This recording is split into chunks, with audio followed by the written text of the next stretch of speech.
Praise the lord. దేవుని నామానికి మహిమ ఘనత ప్రభావాలు కలుగును గాక. ఎందుకు మంచివారికి అన్ని కష్టాలు? నేను కరెక్ట్‌గా ఉన్నాను కదా! నేను క్రమం తప్పకుండా గుడికి వెళ్తున్నాను. మందిరావరణంలోనే నా జీవితం గడుపుతున్నాను. ప్రభువుకి స్తోత్ర బలులను చెల్లిస్తూనే ఉన్నాను. నేను అన్ని విషయాల్లో కూడా దశంభాగం ఇస్తున్నాను. ఇంత మంచిగా ఉంటే ఎందుకు ఇన్ని కష్టాలు నాకే? దేవునికి వ్యతిరేకమైన జీవితాలు జీవించే వాళ్ళు బానే ఉన్నారు. వాళ్ళు ఇంకా అలాగే వర్ధిల్లుతూ ఉన్నారు. అన్నీ దేవుడిచ్చిన ఆశీర్వాదాలు అనుకుంటున్నారా? కాదండి. మంచి వాళ్ళకే ఒక్కొక్కసారి పరీక్ష. మరి మామూలుగానే మనము మరి బడికి వెళ్లి చదువుకొని పరీక్షలు రాసి మన యొక్క పెర్ఫార్మన్స్‌ని బట్టి కదా మనకి మార్కులు గాని, మరి ఫస్ట్ ర్యాంకా, సెకండ్ ర్యాంకా ఇలాగ మరి ఇక మనకి నెక్స్ట్ ఏంటి అనేది మనకు తెలుస్తుంది. అలాగే ఈ జీవితంలో కూడా ఆత్మీయమైన జీవితంలో కొన్ని సార్లు చెప్పలేమండోయ్! సైతాన్ గాడు దేవుని దగ్గరికెళ్లి కూడా పర్మిషన్ తీసుకొనొస్తాడు దేవుడి దగ్గర నుంచి. Praise be to the Lord God almighty.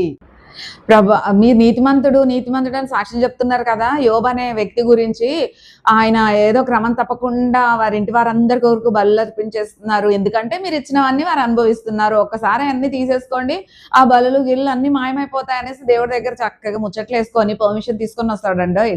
దేవుడు మరి అయినప్పటికీ కూడా యోబు వారి గురించి నీతిమంతుడని సాక్ష్యం పలికినందుకు నిజంగా దేవుడి మాట నెరవేరేటట్లుగా యోబు గారి యొక్క క్రియలు ఉండడం నాకు చాలా మంచిగా అనిపిస్తాయి. చదువుకునేటప్పుడల్లా కూడా అక్కడ ఏం జరుగుతుంది?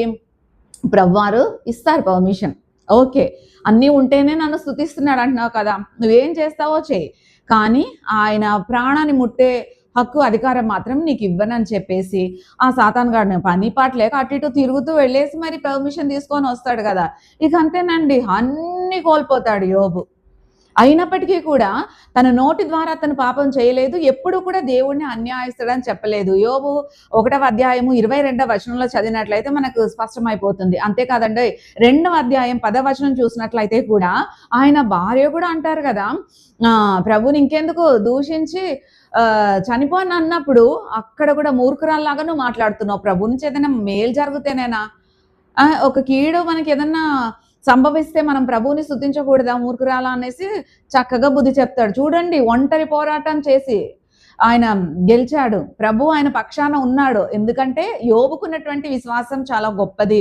యోబుకు దేవుని మీద ఉన్న నమ్మకం చాలా గొప్పది. ఎంత కష్ట నష్టమైన శరీరం అంతా కూడా మరి పుండ్లు పట్టేసి చిల్ల పెంకులతో గీక్కుంటూ బూడిద రాసుకొని పాపం అలా బూడిదలోనే గడిపేశాడు. కానీ ఏ రోజు అన్ని పోగొట్టుకున్నా ఒంటరిగా మిగిలిపోయినప్పటికీ కూడా ఏ రోజు నాకే ఎందుకు ఇలా జరిగింది, నాకే ఎందుకు అన్యాయం చేశాడనో, ఇక ఏంటో ఏమీ అనలేదు దేవాతి దేవుణ్ణి. ఆయన మాట ద్వారా, క్రియ ద్వారా దేవుణ్ణి మహిమపరిచే బిడ్డగా జీవించాడండి. సర్టన్ పీరియడ్ ఆఫ్ టైం ప్రభువారు అనుమతించొచ్చు. పేతురులో కూడా మనం చదువుకోవచ్చండి. నేను జస్ట్ అలా మాటల్లో చెప్తున్నాను కనుక ఇది ప్రసంగం అయితే నేను చేయట్లేదు. మంచి మాటలు మాట్లాడాలని మంచి మాటల కింద నేను చెప్తున్నాను కనుక అవి కొంతకాలమే శ్రమలు, అవి పర్మనెంట్ కాదు. శోధించబడిన మీదట శుద్ధ సువర్ణం అయిపోతామంటండి. ఆ శ్రమలను తట్టుకుంటే మేలిమి బంగారం వల్లే మనం మారిపోతాం. దేవుడు విడిపిస్తాడు. ఆయన జీవం గల దేవుడు. Praise be to the Lord God Almighty. అది ఆయన నుంచి వచ్చిన పరీక్ష అయితే అతి త్వరలో మనకి ఆ టైం ఎలా జరిగిందో తెలియనంతగా ఆయన మనకి విడుదలనిచ్చి మనల్ని బ్లెస్ చేస్తారండి. కొన్నిసార్లు మన చేతులతో మనం చేసుకున్న సమస్యలు ఉంటాయి. వాటి నుంచి కొంచెం ఆయన కృప చూపించినప్పటికీ కూడా కొంచెం టైం పడుతుంది. ఆయన కృప ముందు మన శ్రమలు ఏ పాటివండి? ఆ యోబు గారిని తలుచుకొని చూడండి. ఏ చిన్న కష్టం వచ్చినా ఆయనకు వచ్చినన్ని శ్రమలు మనకు వచ్చేసాయా? రాలేదే. మనం ఎంతో క్షేమంగా ఉన్నాం. మనము ఆత్మ సంబంధమైన కార్యాలలో డిస్టర్బ్ అయితే ఫీల్ అవ్వాలి కానీ అది ఎవరు డిస్టర్బ్ చేయలేరు. ఎందుకంటే ప్రభువుకి సంబంధించిన కార్యం. మనం ఆత్మలో స్ట్రాంగ్‌గా ఉన్నంత వరకు విజయం మనదే అవుతుంది. ఎవరి ద్వారా కూడా కదిలింపబడం. మనం క్రీస్తు అనే బండపైన మన జీవితాలు కట్టుకున్నప్పుడు. కనుక ఈ శారీరక శ్రమలు ఫేస్ చేసుకుంటూ వెళ్ళిపోదాము. అన్నీ మనకు అనుకూలంగా ఉంటేనేనా?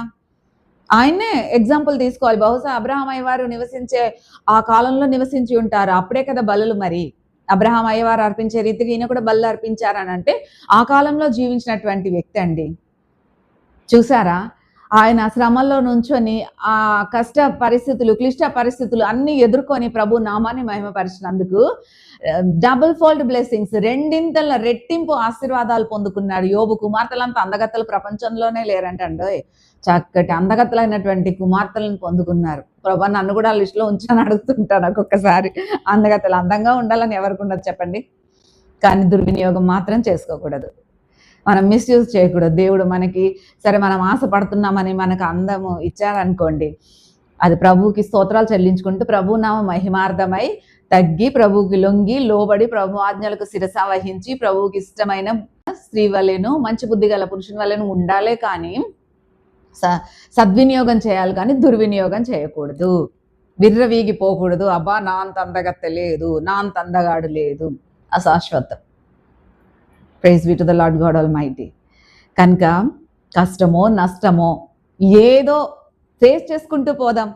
ప్రభువారు ఉన్నారని, ఆయన మన ప్రార్థనలు ఆలకిస్తారని, మన స్తుతులను లక్ష్య పెడుతున్నారని, మనం హృదయంలో పాపం తెలిసినట్లయితే మనవి ఆలకించబడదు, మన లక్ష్యం చేయబడవు. కానీ మనము ఆయనకి ఇష్టానుసారులుగా జీవించినంత కాలం మన ప్రార్థనలందు మన స్తుతులందు ఆయన లక్ష్యం ఉంచుతారు. ఆయనకి ప్రియమైనటువంటి, ఆయనకి ఇష్టమైనటువంటి, ఆయన చిత్తానుసారమైనటువంటి కోరికలు కోరినప్పుడు మనకి మెండుగా దయచేయనున్న దేవాతి దేవుడు మనల్ని ఎప్పుడూ కూడా చేయి విడవడు. అరచేతిలో చెక్కుకొని ఉన్నానంటారు. మనల్ని ముట్టువారు ఆయనకు అనుగుడ్డును ముట్టినట్టు అంటారు. మనల్ని ఎన్నడు విడవని ఎడబాయని అంటాడు. మనల్ని కాపాడే దేవుడు కునుకడు నిద్రపోడు. ఈ మాటలన్నీ నమ్మి విశ్వసించినట్లయితే ఎలాంటి శ్రమలు వచ్చినప్పటికీ కూడా, యోబు లాంటి అంతంత శ్రమలు మనకెవ్వరికి రాలేదు, రావు కూడా. వచ్చినా మనం నిలబడతామో లేదో తెలియదులేండి.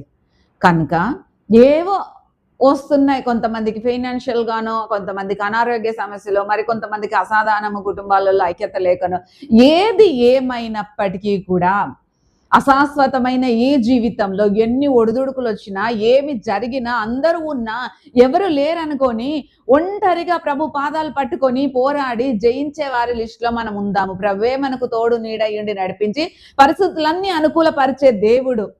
మనం ఆ శ్రమలకు ఓర్చుకొని, ఆ శ్రమలకు నిలబడి, ఆ శ్రమలలో ప్రభువుని స్తుతించినప్పుడు రెట్టింపు ఆశీర్వాదాలు ఖచ్చితంగా పొందుకుంటాం ఏదో ఒక దినాన.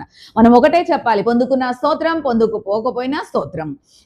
కానీ నా దృఢమైన విశ్వాసం నేను తప్పక పొందుకుంటానయ్యా. విశ్వాసం లేకుండా దేవునికి ఇష్టలై ఉండుట అసాధ్యము. కనుక ఇట్టి గొప్ప విశ్వాసముతో ప్రభువుని మహిమపరుస్తూ, ఏదొచ్చినా చిరునవ్వుతూ అలా ఫేస్ చేసుకుంటూ పోతూ ప్రభు నామస్మరణలో, ప్రభు పాదాల చెంత, ప్రభు సన్నిధిలో అంచెలంచెలుగా వర్ధిల్లి స్ట్రాంగ్గా ఆయన మీద మనలను కట్టేసుకుందాం. దేవుడితో నిరంతర జీవితం కోసం మనం కలలు కంటూ అట్టి జీవితానికి మనం ప్రయాసపడదాం. మట్టి గురించో, మట్టికి సంబంధమైన జీవితాల గురించో అంతగా పట్టించుకోనవలసిన అవసరం లేదు. ప్రభు మనందరికీ తోడై ఉండి మనల్ని దీవించి ఆశీర్వదించి ఆయన బాటలో నడిపింప చేయునుగాక. ఆమేన్.